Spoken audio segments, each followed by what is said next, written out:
j'ai interrogé pas mal de mes premières dernièrement là, pour avoir un petit peu leur feedback sur l'année qui s'est écoulée, parce que c'est quand même une année charnière. Donc, le double cursus est quand même fort. Et, euh, et je leur ai demandé, qu'est-ce que vous pourriez me dire pour motiver, pour encourager, pour conseiller de manière optimale là, ceux qui vont arriver derrière vous, là, qui sont en troisième, peut-être en cinquième, en quatrième, je sais rien. Quel conseil vous pourriez donner? Et j'ai listé quelques petits trucs, je vous les fais très courts.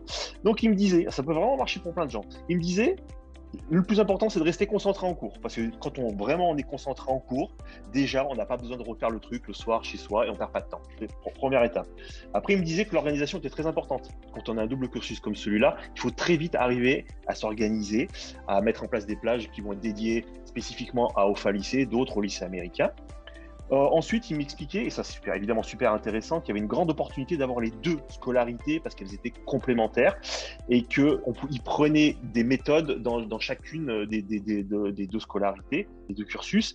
Et enfin, il y en a un qui m'a dit un truc assez drôle. Il m'a dit, pour moi, ça a été une source de motivation d'avoir la double scolarité parce que je n'aurais été qu'au lycée américain, je n'aurais pas fait grand-chose.